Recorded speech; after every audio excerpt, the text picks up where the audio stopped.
a tweet this week. Some of you may have seen it. It was something like don't worry about the banner in front of Ignite Norfolk that says Netflix and chill. It's not a creepy invitation. It's just an invitation to a conversation or something like that.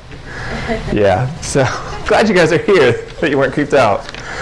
But yeah, so we're going to talk this morning about something really interesting, and I'm looking forward to this, and I hope you guys are as well. I'm sorry that this is cutting out. Let me move it up for you. Hopefully that's better and stays more consistent.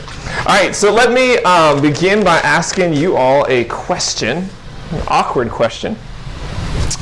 How many of you have ever thought about sex?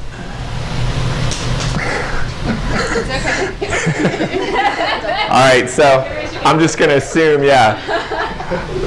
Because of course people have, right? Of course people have thought about that. I mean, we live in a culture that is saturated with sex. I mean, everywhere you go, you see it, right? When you listen to music, you hear songs about sex. When you turn on the television, you have whole shows devoted to sex.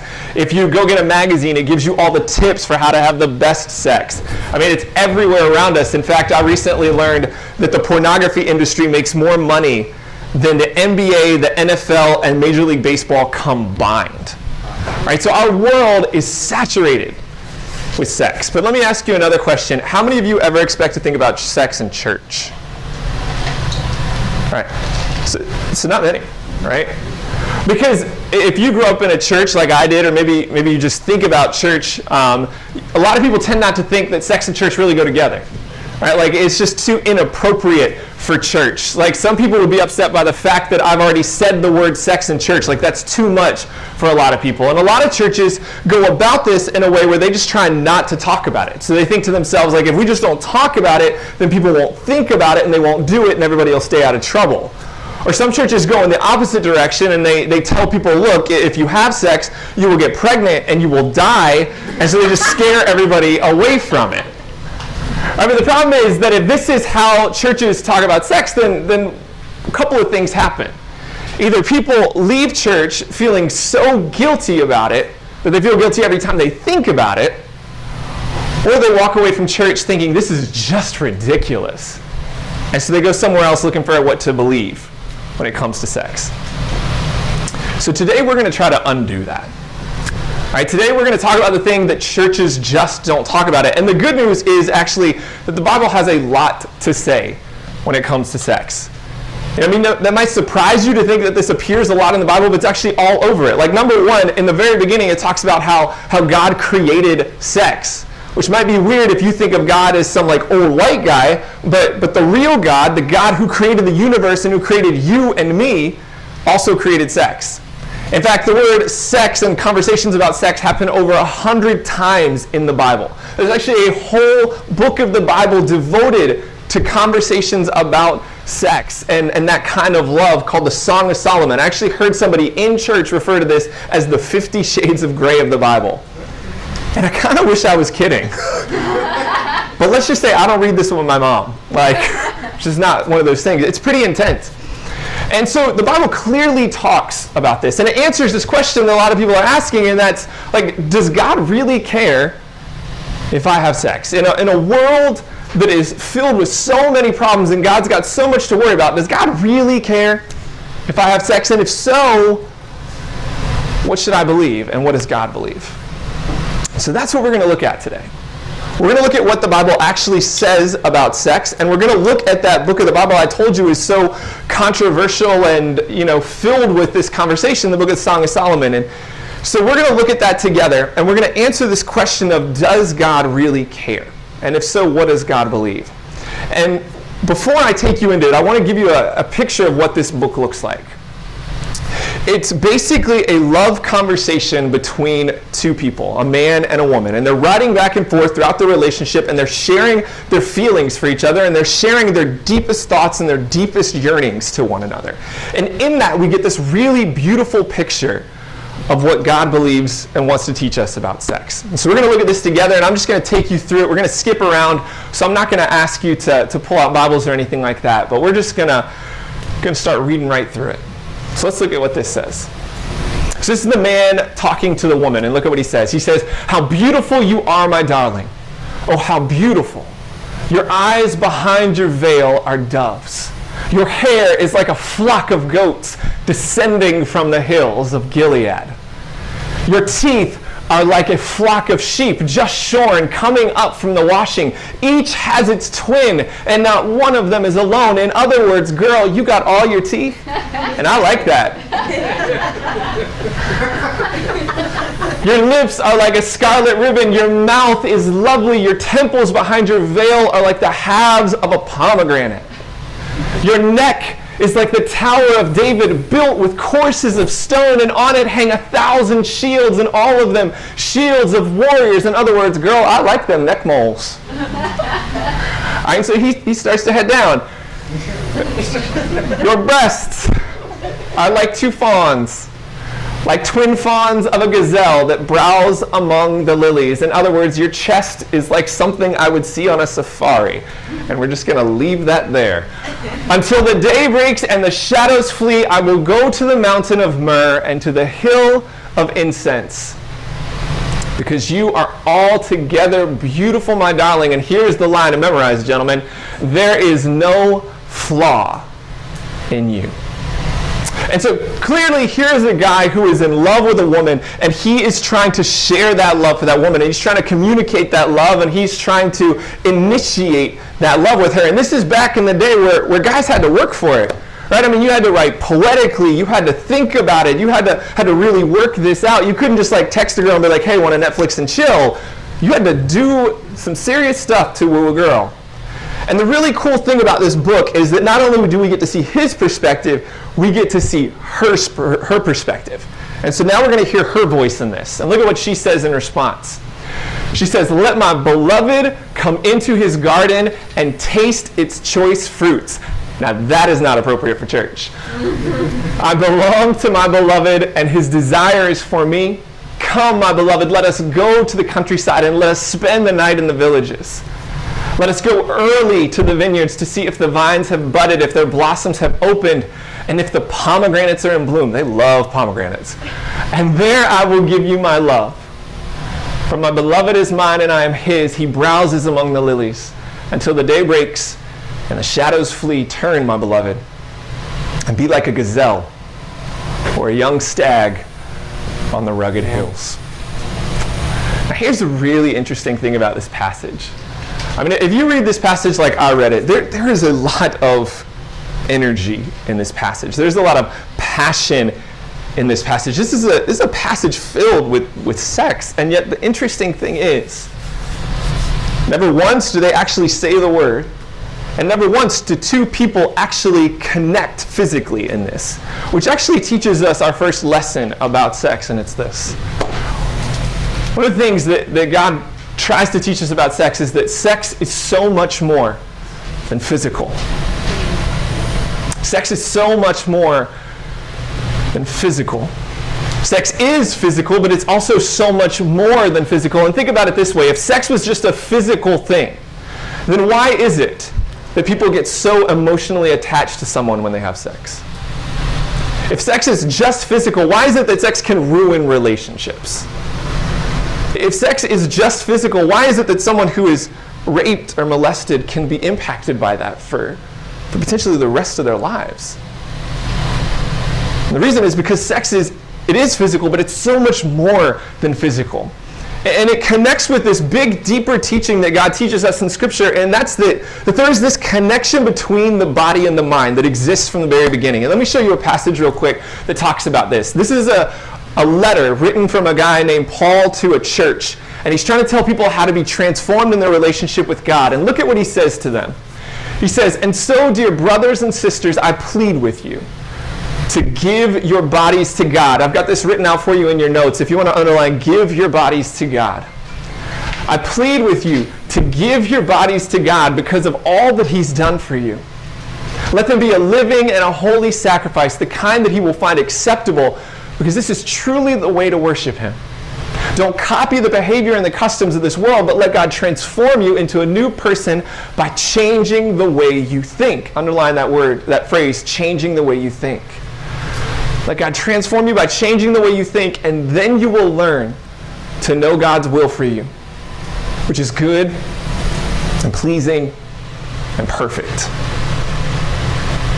And so when he's writing to them and he's telling them this is how you are transformed in your relationship with God, he touches on both things that need to happen, right? First thing, you need to give your entire body to God. You've got to be fully devoted with your body, and then you've got to let God change your mind, because in order to be transformed, anything that happens, anything that connects to the body also must connect to the mind, and vice versa. The body impacts the mind, and the mind impacts the body. And if you're still struggling to believe me on this, I want you to watch something real quick. We're going to watch a really quick video, and you'll see what I'm talking about. What I need you to start doing here? Oh, the brownie batter blizzard at Dairy Queen. Gooey brownie batter.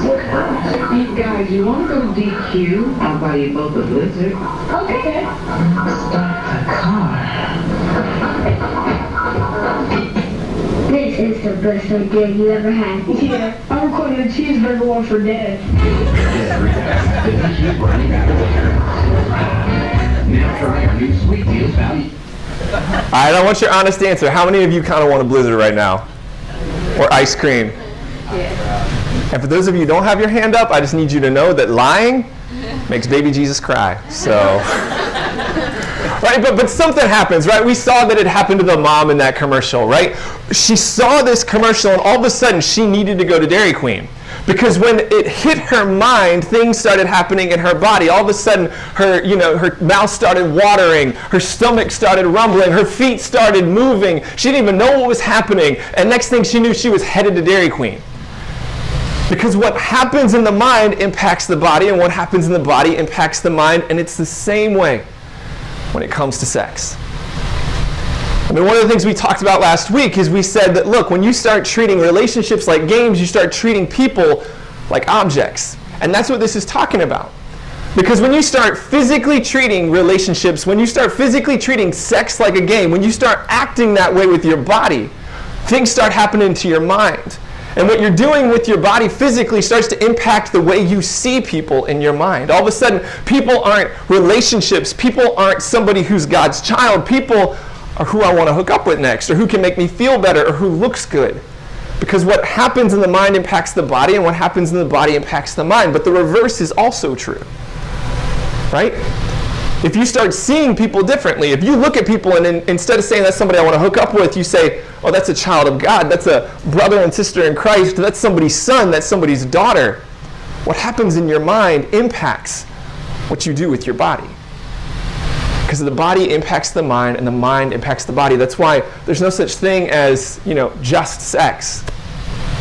Or we just did it and we forgot about it, and it just happened. Right? Because it's always connected. Because one of the things we learn is that sex is more than just physical. But here's another thing that we also learn in this passage. It's this: sex is a gift. Sex is a gift.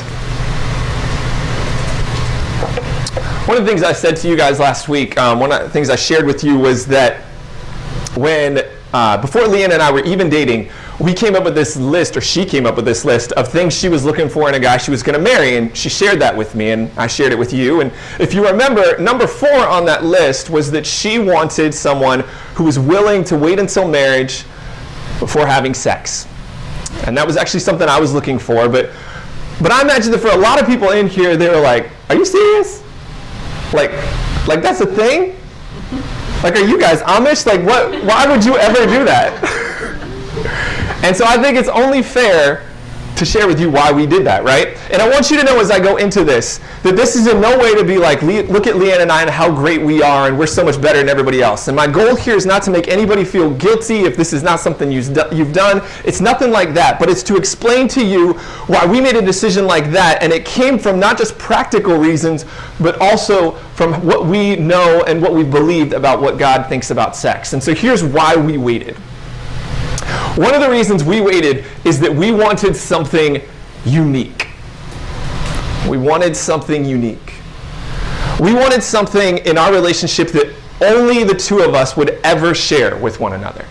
And so we kind of see this in the Song of Solomon. If you look at how it describes their love and affection for each other. If we'll go, yeah, here it is. So, she says this. She says, I belong to my beloved, And his desire is for me. My beloved is mine and I am his. And what you see in this is this connection between them that is unique and personal and special. And we wanted that in our relationship. We wanted something that only we could ever say that we had shared with each other. Now the truth is, I know that a lot of people may not ever be able to experience that. And maybe there are other things that you can have that are unique. Like I know people may have had sex already, or maybe you were married and you got married again, and so you can't have that. Or some people have had that option taken away from them. But the whole point is just to say that we valued sex and we saw it as something that we could share that was unique. Another reason we did this is incredibly practical, and that's just that we just didn't want to get pregnant. Right? Because there's this crazy passage at the beginning, one of the first time God talks about sex, where he says, be fruitful and multiply. And we knew that that is like a consequence of sex. It's a potential consequence that you could get pregnant. And I know that there are ways to prevent against that, but I also know that sometimes they don't work. And one of the things that we wanted to guarantee in our relationship is that if we were going to have a child, we wanted to be able to promise that that child was going to grow up in a stable and loving home. That child would grow up knowing that their parents were there, their parents were together, their parents loved each other. And we knew that the only way that we could really guarantee that is to wait until we got married before we had sex. And so that was one of the reasons we did it. But this last one's really, I think, one of the most important. And it's this. For us, it demonstrated sacrifice. See, Leanne and I, we knew that our relationship, we wanted it to head to marriage. We wanted this relationship that was going to last for the rest of our lives, and we wanted to cherish that. And we knew that if we were going to be married, that marriage was going to be full of sacrifice. And we see this, it's actually described, this is how marriage should be. It says, husbands, love your wives just as Christ loves the church and gave himself up for her. And so what it's saying is, husbands, love your wives the same way Jesus loved all of us. And what did Jesus do? He gave himself up for us. He died for us. He gave his life so that we could have eternal life. And so it's saying, in a marriage, you have to be willing to love each other like that. You have to be willing to sacrifice for each other like that. And so we wanted to make sure that that was something that we did from the very beginning, before we ever even got married, that we were committed to showing each other that we were willing to sacrifice. I mean, because the truth is, like, you think we didn't want to do that? I mean, you think that that wasn't something in our minds, that wasn't a desire, that wasn't something we had to, like, resist? I mean, of course it was. I've never met two people who are adults who were together in this entire world who did not want to have sex. And you might say, well, what about retirement communities? But those places are nasty, right? They actually have some of the highest STD rates in the entire country. It is all over the place. Like, it is a natural thing that people want to do. And what we knew is that that was a huge sacrifice then. That was a way that we could say to each other, there is nothing that I wouldn't give up for you. There is nothing I wouldn't hold back for you. This is how much I love you, and this is how I can show you that I'm willing to sacrifice. Because here's the thing, at the root of all of it was this belief by the two of us that sex was a gift. It wasn't a tool. It wasn't a weapon. It wasn't just an act. It was a gift that we could give each other. And so that's why and how we treated it that way. But there's one other thing that we learn about sex from this passage, and it's this. Sex impacts our relationship with God. Sex impacts our relationship with God. I got an interesting question for you guys. How many English words do you think there are for love? Any idea? There you go, Alec. One. One word. But the interesting thing is that in other languages, there's actually a lot of other words, like multiple words for love. And in ancient languages like Hebrew and Greek, which the Bible is written in, there are many, many words for love. Well, in this passage that we're reading, there are three words that really pop out. I want to tell you about these words because they're pretty interesting. One of them is this word, raya. Right? It's this Hebrew word that means like a best friend kind of love. And so whenever you saw that word darling, that's what it was talking about. It's this close companionship kind of love. But another one that appears, and this is the one I feel like we see most often in this passage, is the Hebrew word dode.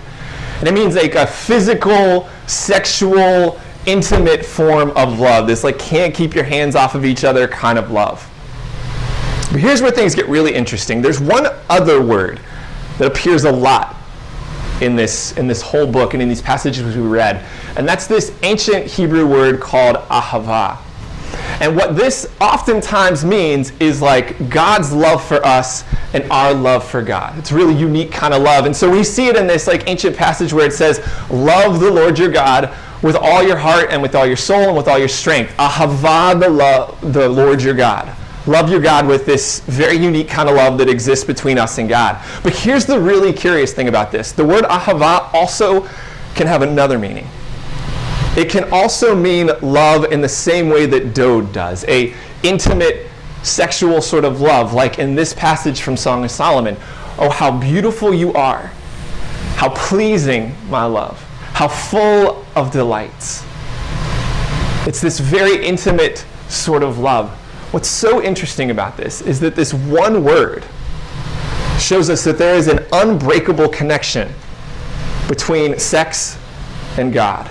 The same word for love can both mean our love for God and a sexual sort of love. There's this unbreakable thing because there's this connection between the two. It's kind of like what we said in the very beginning about how what happens to the mind impacts the body and what happens to the body impacts the mind. What it's saying is that as we grow in our understanding of sex like God sees it, we also grow in our relationship with God. And as we grow in our relationship with God, it impacts how we see sex. And let me break this down in a really practical way for you. And hold off on the next slide. Right. So Leanne and I are married, right? And there's this one thing that signifies to the world that we're married. Not Emma, but this, right? My ring. And you can't really see this ring, but it's a special ring. Every time I look at this ring, right, whether I'm typing on a keyboard or driving in the car, every time I feel it, whether I'm shaking somebody's hand or lifting a book or a weight or something like that, every time I feel and see this ring, it reminds me of my marriage.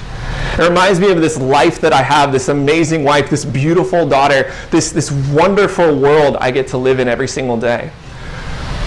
But there's something special about my ring. There's actually a secret inside of my ring, and few people even know about this, so I'm going to show you this right now. Inside of my ring is an inscription. And it's the three words we just looked at. Raya, Dode, and Ahava. And what's really special about this is that those three words are written in Leanne's handwriting. So she wrote it down and then they engraved it inside. So every time I feel my ring, it reminds me of how much my wife loves me. That she doesn't just love me as a best friend. She doesn't just love me with sexual love. She doesn't just even love me with this unconditional godlike love. But she loves me with all three of those forms of love because that's what real love is. And it also reminds me that that's how I'm supposed to love her. That's how I'm supposed to treat her every single day. And that the more I love her like that, the better husband I will become. And the better husband I become, the more I will understand and be able to love her like that. This is what ahava means. This is what it shows us, that there is this connection between sex and our relationship with God. That the more we see sex the way God sees it, the more we're able to grow in our relationship with God because there is this connection. And the more we grow in that relationship, the more we'll begin to see sex that way. And so let me put this in practical terms for you. You know, as you begin to grow in your relationship with God, you might begin to see how that impacts sex's place in your life. Right? So as you begin to see sex the way that God sees it, you might begin to find that this changes the way that you see people. Like you can't look at people like objects anymore because you see them as God sees them. When you begin to see sex the way that God sees it, it might change your relationship. All of a sudden that relationship you have with someone, whether it's your husband or wife or boyfriend or girlfriend, may be able to go beyond the physical and have this spiritual dimension that you can grow in a whole new way. Maybe it changes what you do with your time. And you find yourself thinking more about God and spending more time with God than you spend on sex. And you begin to look to God for your happiness and God for your satisfaction instead of looking to sex. Or maybe, for some of you, the big thing that it would do is it would cause you to change the way that you see yourself. When you begin to see sex the way God sees it, you might actually begin to be able to see yourself as God sees you. And realize that you aren't an object. And you aren't a mistake. And you're not the things that you've done, and you're not your past.